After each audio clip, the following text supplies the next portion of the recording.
8월 16일 수요일 매일 예배 우리 함께 기도하심으로 함께 시작하시겠습니다. 만물을 새롭게 하시는 주님의 영이 오늘도 우리 안에 충만케 허락하여 주시고 오늘도 거룩하신 하나님을 예배하며 말씀 안으로 나아갈 수 있도록 하나님 우리를 인도해 주시니 감사합니다. 우리의 생명이 되신 하나님, 우리의 소망이 되시는 주님, 오늘도 우리와 함께 동행하시는 성령 하나님, 삼위일체 하나님께서 오늘도 우리에게 말씀을 통해서 귀한 은혜와 또 그 말씀을 살아낼 수 있는 귀한 믿음도 허락하여 주실 줄 믿습니다. 주님께서는 정말 자신이 십자가에 달리실 정도로 우리를 사랑하셨지만 우리는 세상 가운데 정말 휩쓸려 살면서 하나님의 자녀이자 우리가 영원한 천국의 시민권자임을 망각하고 살아갔던 적이 많았음을 먼저 하나님 앞에 고백하며 회개합니다. 하나님, 이 시간 바라기는 우리 모두가 빛의 자녀로 살아가는데 부족함이 없도록 도와주시고 오늘 주시는 말씀을 통하여서 이러한 귀한 믿음의 결단이 있게 허락하여 주시옵소서. 하나님, 오늘도 주님의 손이 우리를 인도하시는 줄 믿습니다. 주님의 오른손이 우리를 붙드시는 줄로 믿습니다. 이 약속의 말씀을 굳게 믿고 우리가 정말 전심으로 주님의 얼굴을 구하며 나아갈 때에 주님께서 말씀을 통하여 또 우리가 기도 가운데 친히 만나 주실 줄 믿습니다. 우리의 영적인 믿음의 눈을 띄워주시고 하나님, 우리가 정말 기도의 응답함을 통하여 하나님의 뜻을 이루어가는데 부족함이 없도록 하나님께서 함께하여 주시옵소서. 이 매일 예배가 비록 짧은 시간이지만 은혜의 시간이 되게 하시고 이 시간을 통하여 우리가 이러한 고요함 가운데 주님의 놀라우신 은혜와 정말 치유와 회복의 음성을, 세미한 음성을 듣고 하나님 앞에 나아가며 아버지, 우리의 마음들을 하나님 말씀 앞에 내어놓고 정말 우리의 심령이 깨어지고 변화되는 놀라운 역사가 있게 허락하여 주시옵소서. 아버지, 시간 마음과 또 아버지 몸 가운데 연약하고 또 아버지 질병을 인하여서 고통당하는 주님의 자녀가 있습니까? 하나님 찾아가 주시고 위로하여 주시고 치유하여 주시고 만져주시고 낫게 하여 주시옵소서. 하나님께서 오늘도 우리와 말씀으로 함께 하시면 믿고 감사하며 모든 말씀 예수님의 이름으로 기도합니다. 아멘. 우리 찬송가 292장 함께 하시겠습니다.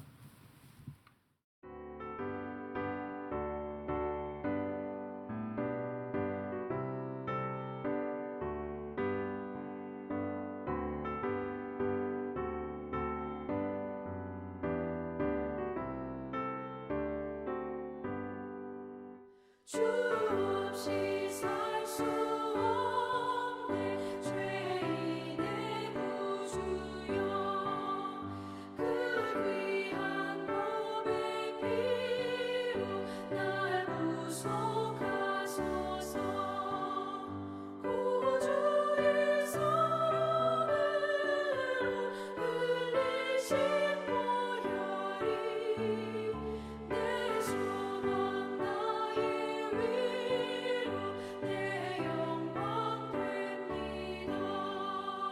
주 없이 살 수 없네 나 혼자 못서리 힘없고 부족하며 지혜도 없도다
오늘 하나님 주시는 말씀은 사도행전 22장 17절부터 29절까지 말씀입니다.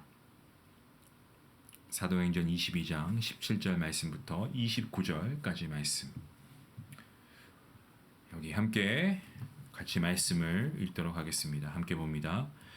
후에 내가 예루살렘으로 돌아와서 성전에서 기도할 때에 황홀한 중에 봄에 주께서 내게 말씀하시되 속히 예루살렘에서 나가라. 그들은 내가 내게 대하여 증언하는 말을 듣지 아니하리라 하시거늘 내가 말하기를 주님 내가 주를 믿는 사람들을 가두고 또 각 회당에서 때리고 또 주의 증인 스데반이 피를 흘릴 때에 내가 곁에 서서 찬성하고 그 죽이는 사람들의 옷을 지킨 줄 그들도 아나이다. 나더러 또 이르시되 떠나가라 내가 너를 멀리 이방인에게로 보내리라 하셨느니라. 이 말 하는 것까지 그들이 듣다가 소리질러 이르되 이러한 자는 세상에서 없애버리자 살려둘 자가 아니라 하여 떠들며 옷을 벗어 던지고 티끌을 공중에 날리니 천부장이 바울을 영내로 데려가라 명하고 그들이 무슨 일로 그에 대하여 떠드는지 알고자 하여 채찍질하며 신문하라 한데 가죽줄로 바울을 매니 바울이 곁에 서 있는 백부장더러 이르되 너희가 로마 시민된 자를 죄도 정하지 아니하고 채찍질할 수 있느냐 하니 백부장이 듣고 가서 천부장에게 전하여 이르되 어찌하려 하느냐 이는 로마 시민이라 하니 천부장이 와서 바울에게 말하되 내가 로마 시민이냐 내게 말하라 이르되 그러하다. 천부장이 대답하되 나는 돈을 많이 들여 이 시민권을 얻었노라. 바울이 이르되 나는 나면서부터라 하니 신문하려던 사람들이 곧 그에게서 물러가고 천부장도 그가 로마 시민인 줄 알고 또 그 결박한 것 때문에 두려워하니라. 아멘. 어제 본문에서는 이 유대인들이 처음에는 이 바울의 말에 경청하는 것처럼 보였죠. 하지만 이내 소동을 일으킵니다. 아주 고함을 지르면서 오늘 보니까 옷을 벗어 던지기도 하고요. 또 티끌을 공중에 뿌리고 있다라고 기록하고 있습니다. 이렇게 갑자기 이들이 격하게 감정을 표현하고 있는 것을 보인 것을 보면 21절 본문 21절 말씀에서 바울의 입에서 나오니 이방인이라고 하는 이러한 발언 때문인 것으로 보여집니다. 이런 거예요. 이방인이 구원을 받는다든지 이방인이 하나님의 사랑을 받는다든지 하는 말은 그들 입장에서는 결코 인정할 수 없었던 겁니다. 잘못된 선민의식에 깊이 빠져 있었던 그들이었기 때문에 바울의 말이 마치 그들을 아주 모욕하는 정말 듣기 싫은 소리로 그렇게 들렸던 겁니다. 이 문제에 관해서 당시 유대인 출신의 성도들조차도 예민하게 반응했다는 것을 보면 유대교가 하나님의 뜻을 얼마나 왜곡했고 그리고 잘못된 사상으로 뿌리 깊이 내리워져 있는가 우리가 충분히 짐작하고도 남음이 있습니다. 근데 성도 여러분 한번 생각해 보시기 바랍니다. 이방인과 유대인 사이에 무슨 차이가 있습니까? 다 똑같은 죄인이고 똑같이 율법이나 할례로서는 구원을 받을 수 없습니다. 그래서 예수님께서 인간의 몸을 입으시고 성육신하셔서 이 땅에 오신 것 아닙니까? 그런데 왜 유대인들은 이방인에 관한 말만 들으면 분노를 하는 것입니까? 성도 여러분, 사람이 쉽게 분노하고 격동한다는 것은 그만큼 그 안에 여유가 없다는 것을 표면적으로 반증하는 것 아닐까요?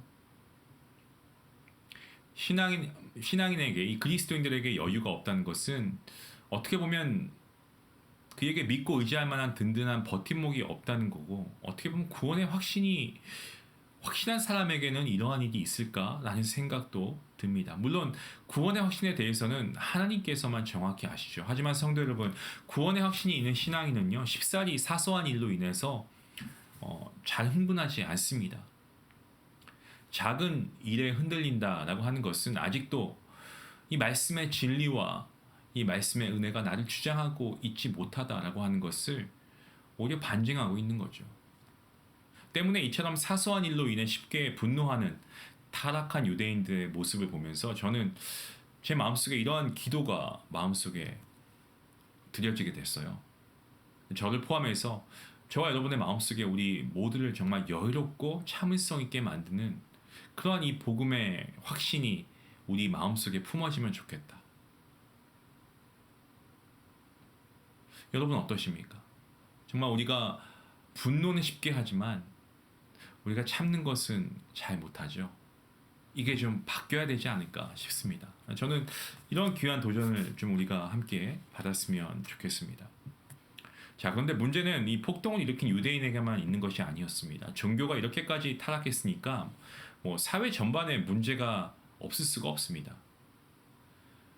본문 24절 말씀입니다. 24절 말씀에서는 이 당시 권력이 얼마나 부패했는가 그 실태를 여실없이 보여주고 있습니다.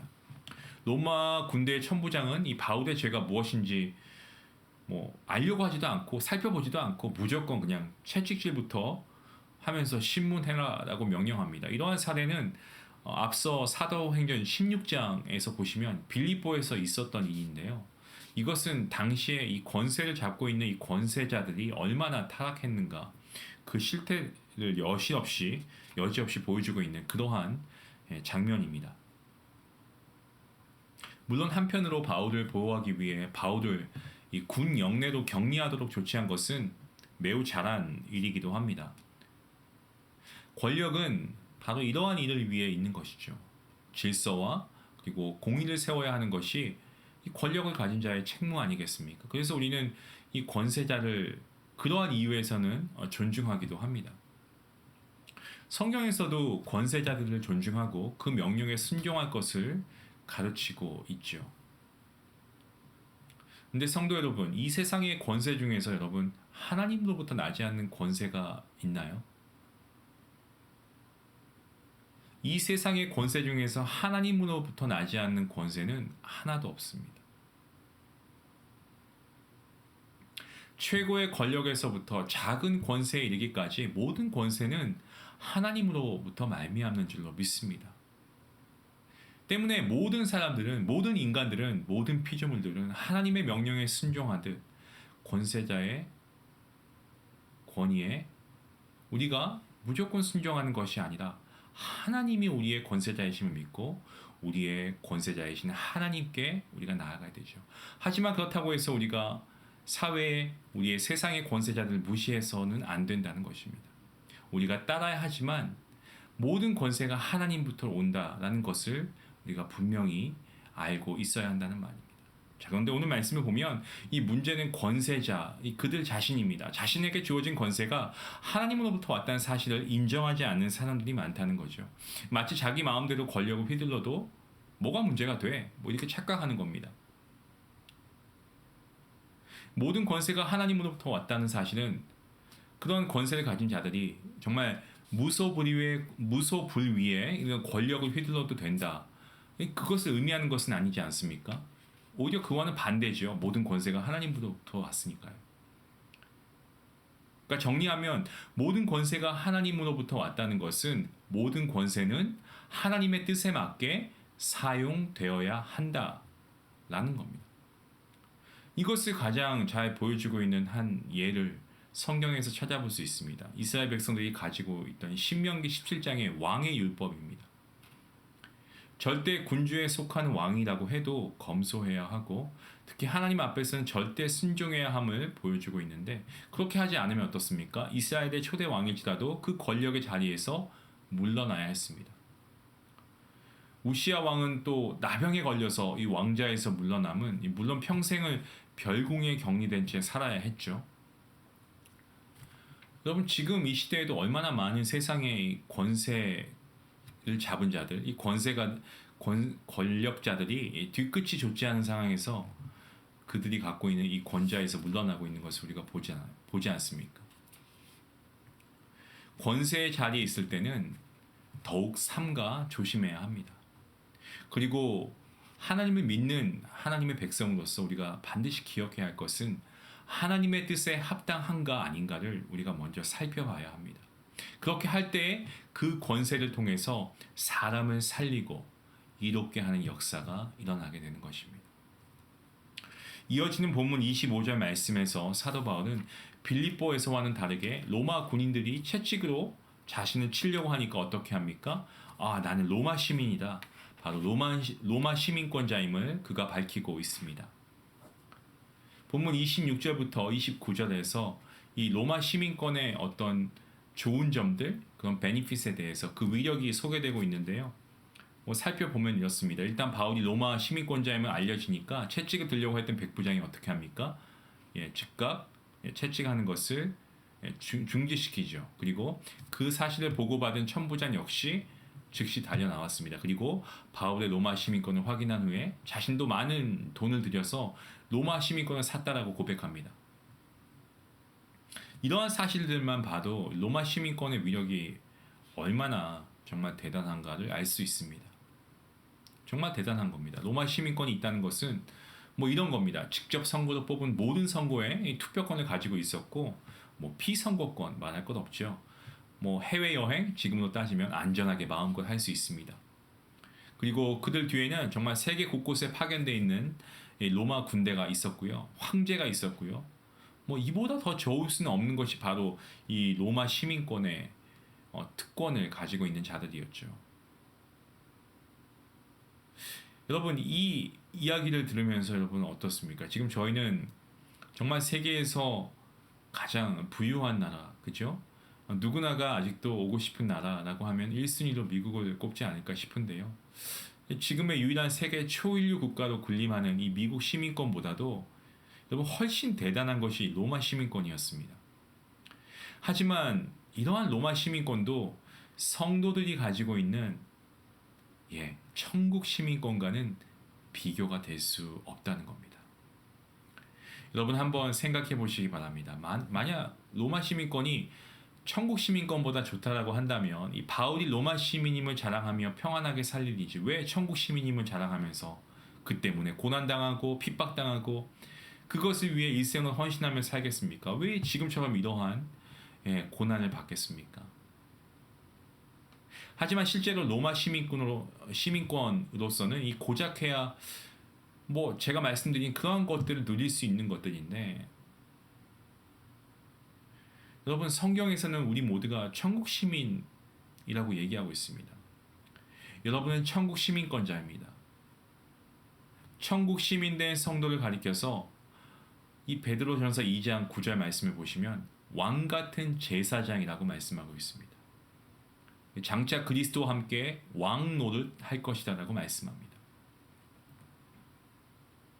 뿐만 아니고 천국 시민된 성도를 향해서 우리 주님께서는 세상 끝날까지 함께 하시겠다고 마태복음 28장 19절 20절 말씀에서 말씀하십니다. 요한복음 17장에 보시면 한 사람의 성도도 잃지 않도록 지켜주신다라고 분명하게 주님께서 말씀하십니다. 더 놀라운 것은 천국 시민권은 로마 시민권과 같이 돈 주고 살래야 살 수가 없다는 겁니다. 여러분 주변에 돈 주고 천국 시민권 사신 분 있으시면 저한테 알려주십시오. 아무도 없습니다. 물론 중세에 정말 타락한 그 중세에는 그런 적이 있었죠. 하지만 우리는 알지 않습니까? 그것은 다 거짓입니다. 천국 시민권은 돈 주고 산 사람이 없고 앞으로도 돈 주고 살 수 있는 사람은 없습니다. 어떻게 얻습니까? 우리가 너무 사랑하는 말씀. 하나님의 아들을 믿기만 하면 시민권을 그 자리에서 바로 발급받는다라고 말씀합니다. 요한복음 1장 12절 말씀, 영접하는 자, 곧 그 이름을 믿는 자에게는 하나님의 자녀가 되는 권세를 주셨으니, 주실 것이니가 아니고 주셨으니, 바로 그 자리에서 천국 시민권자가 되는 겁니다. 한마디로 말씀드리면 사람의 외모나 빈부나 재력, 이런 거 학력 전혀 상관없이 오직 하나님의 은혜로 주시는 것이 바로 천국 시민권입니다. 사실 우리 모두가 이렇게 해서 천국 시민권자가 된 거 아니겠습니까? 여러분 이게 얼마나 감사하고 놀라운 사실입니까? 때문에 사랑하는 여러분 감사할 수 있길 원합니다. 삶 가운데 여러분 이러한 감격이 있으면 좋겠습니다. 또 무엇보다 정말 천국 시민권자답게 당당하게 여러분 그렇게 살아가시기 바랍니다. 이러한 은혜를 주신 주님을 기억하시면서 여러분 오늘도 우리가 천국 시민권자로서 우리가 하나님 앞에 감사함과 기쁨으로 예배하며 나아갈 수 있는 우리 성도님들 될 수 있기를 주님의 이름으로 간절히 축원합니다. 기도하시겠습니다. 하나님 감사합니다. 오늘도 말씀을 통하여서 정말 우리에게 주신 하나님의 은혜가 정말 너무나 많아서 우리가 기억조차 할 수 없는 것들이 많은데 그렇습니다. 우리의 삶의 모든 시간이 다 하나님의 은혜인 줄 믿습니다. 나의 나된 것도 하나님의 은혜이고 삶의 모든 것들이 어느 것 하나 하나님의 은혜가 아니고서는 감히 우리에게 주어질 수 없는 것임을 우리가 믿을 때에 오늘도 하나님의 그 놀라우신 은혜와 하나님의 복 주심에 감사하며 나아갑니다. 하나님 무엇보다 우리가 천국 시민권자가 된 것이 얼마나 귀한지 모릅니다. 하나님 정말 세상 사람들은 주님을 모르고 죽어가는 가운데 썩어질 것들을 자랑하고 있습니다만 정말 하나님의 자녀된 우리는 영원한 하나님의 그 나라를 우리가 지향하며 우리가 소망하며 자랑하며 살아갑니다. 세상 사람들은 자신의 높아짐을 자랑하겠지만 우리는 예수님의 아버지 오히려 낮아짐을 배워가며 아버지 하나님의 말씀을 가지고 하나님의 복음을 전하며 살아갈 수 있는 주님의 자녀가 될 수 있도록 하나님 함께 하여 주시옵소서. 오늘 하루 우리가 살아갈 때에 이러한 믿음을 가지고 천국 시민권자를 가진 자로서 아버지 우리의 삶을 더욱더 떳떳하고 담대하게 그리고 아름답게 하나님의 주신 이 축복을 누리며 소망 가운데 살아갈 수 있는 복된 성도가 될 수 있도록 인도하여 주시옵소서. 감사하며 예수님의 이름으로 기도합니다. 아멘. 여러분 이민생활 하시면서 내가 이렇게 오랫동안 노력하고 살아왔는데 아직도 내 삶이 이렇게 힘든가? 여러분 이러한 생각을 하신다면 오늘 이 말씀이 여러분에게 정말 참된 위로가 되고 그리고 여러분에게 정말 치유가 되는 은혜의 말씀이 될 수 있길 원합니다. 썩어질 것들을 위해 추구하는 사람들이 아니고 우리는 영원한 것을 추구하는 하나님의 자녀입니다. 천국 시민입니다. 우리가 그 시민권 우리가 받을래야 받을 수 없지만 하나님의 은혜로 받았습니다. 우리가 감사함으로 이 땅에 소망을 두지 마시고 우리가 저 하늘 하나님의 아버지 하나님 아버지의 그 집에 거하는 그때까지 우리가 믿음으로 승리하며 살아갈 수 있기 원합니다. 천국 시민권자로서 함께 만날 그날을 소망하며 살아갈 수 있게 해달라고 우리 같이 함께 말씀을 생각하시면서 기도하시겠습니다. 기도합니다.